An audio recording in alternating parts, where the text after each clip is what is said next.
this is what we're trying to deal with here. That we've got an enormous amount of water that we need to get out.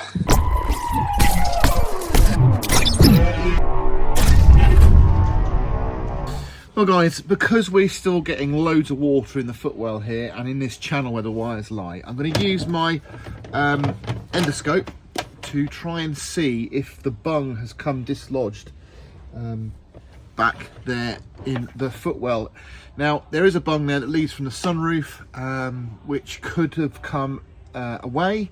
It could just, you know, be blocked completely and it's leaking elsewhere, but I don't seem to have any wetness in the roof, so I've got a feeling that there's a problem down here. So I'm going to have a quick look now, pull it out and see what we've got if I can. I've never really gone into it to see where they are, so I think this endoscope's going to help me. And we do have a light, so it's behind, apparently, the fuse box. Yeah, it is all wet. Right, can you see in here? This hole here is where the bung is supposed to push through and then drain the water into that area. So yes, our bung has come out, which is why we're getting all the water inside the vehicle. So somehow we've got to get that back in. Now if we take the inner wheel arch off, it's not going to help because I can't pull it through. I've got to push it out, if you like, from the inside. So somehow we've got to get to that pipe and feed it through. It's behind the fuse board. Fuse board out. Now it's got 3 of these massive connectors at the front, and as far as I can tell it's just got 1 in the back that wasn't actually connected properly, so I think this has been out before. But anyway, it's out and it's not soaking wet, but all the wires, everything around there feels a little bit like it's dribbling, so I think we're in the right area.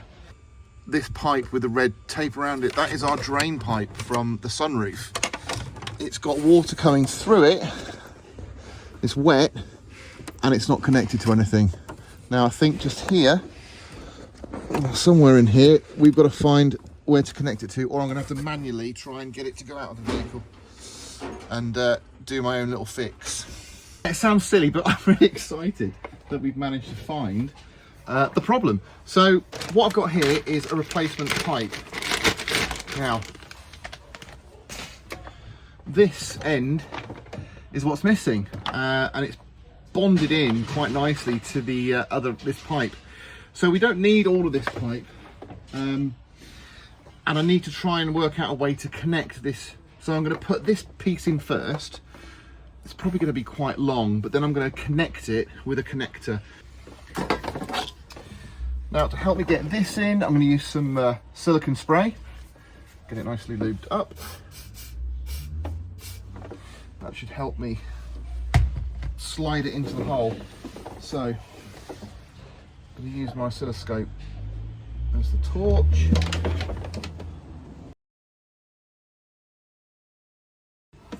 Right, I'm in. Now let's try and get it on the scope. There you go.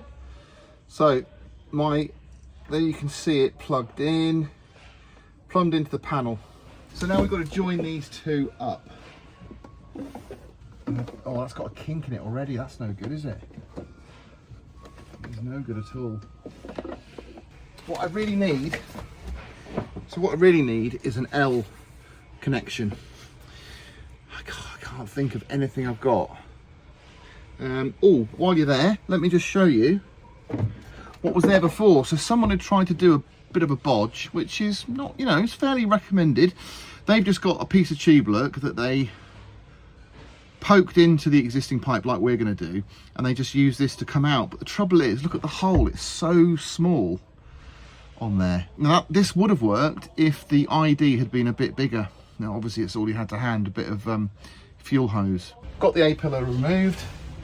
Here is our pipe. So I'm going to cut it here.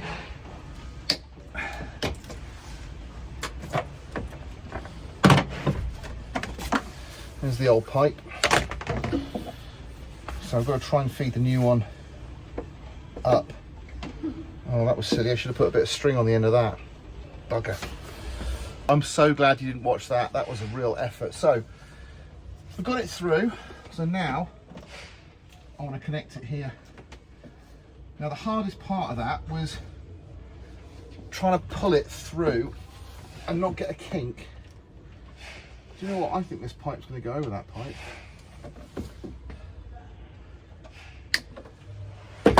Especially if I give it some silicone.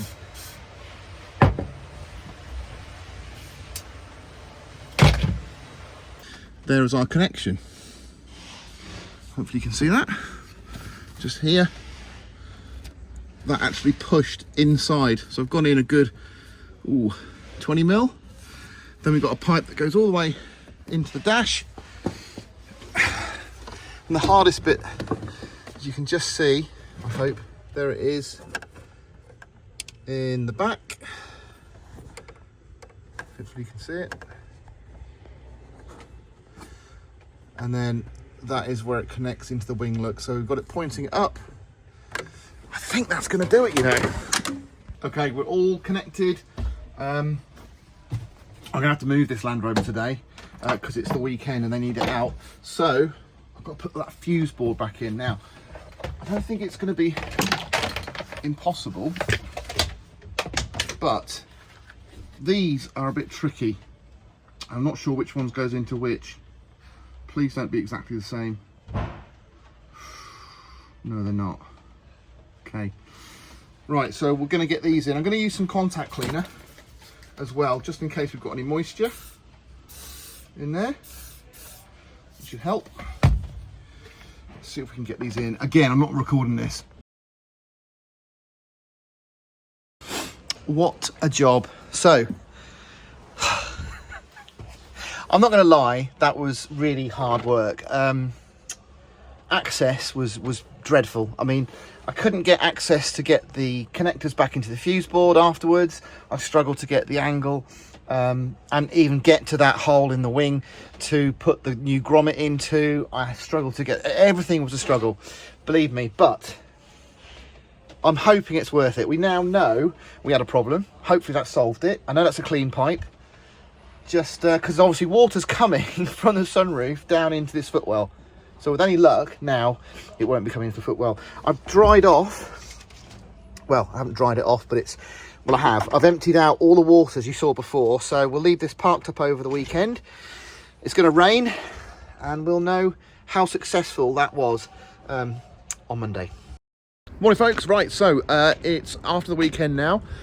It's been pouring with rain all weekend, so if anything was going to test the Discovery 3's waterproofness and the repair that I did on Friday, it will be now. So I'm going to go have a look and see if it's worked, fingers crossed. So the good sign is there's no condensation I can see.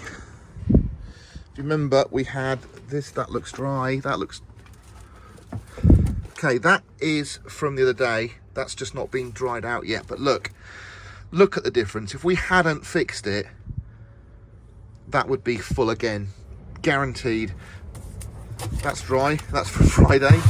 So yeah, I think, now I wonder what the other side's like, because we're on a bit of a slope here. It might have all slid over to the driver's side. Let's have a look. Oh, I hope not. What we got? Hopefully, yep, dry, fantastic. Oh, that is a result, I tell you. So we now know that the vehicle's draining properly. We know it's safe to put all our carpets back in there, which still aren't dry. There's still quite a lot of work to do, but it means it's on its way to being back to normal. So I'm really pleased. It's a shame that it's been neglected. I mean, someone has obviously done a repair in the past. And I've got to be honest, it's a bad repair. That was a bad repair. And it's obviously caused a huge problem for the owner, and they've just really sort of got sick of it. Now that was the hardest job I've ever had to do on a Land Rover since I've been working on, and that's for 15 years. And when I say hard, it was just such a massive ball ache. So, you know, you've really got to be committed if you've got a Disco 3 or Disco 4 and you've got the same issue. Yeah, it's full commitment because you need to get in there. I don't know how anybody could do that with the carpets in, so you're going to have to lift those carpets up somehow. So it is a big job. I'm not going to sort of pretend it's an easy fix. I mean, it is an easy fix, but just getting to it is a mission. But it's done. So if you've got the same problem, just feel good that you can fix it if you can put the time in and you know, just ruin your hands, because honestly my hands were absolutely ripped to shreds all weekend. I was putting hand cream on just to try and get them to heal up, because they were just torn to shreds. All those bits of plastic and everything up near the fuse box, you know, all the wires, little old zip ties that are being cut off, just digging into my hands. So it is a job that you've got to be fully committed for. If you've got small hands, that is a bonus. So that's all done now. It won't be long until we've got another video coming out. We're just cranking through the jobs on this. We've got loads of content to post, and I think you'll really enjoy the journey. So thanks for watching again. Please do subscribe, give us a thumbs up if you liked what you saw, and I'll catch you on the next one.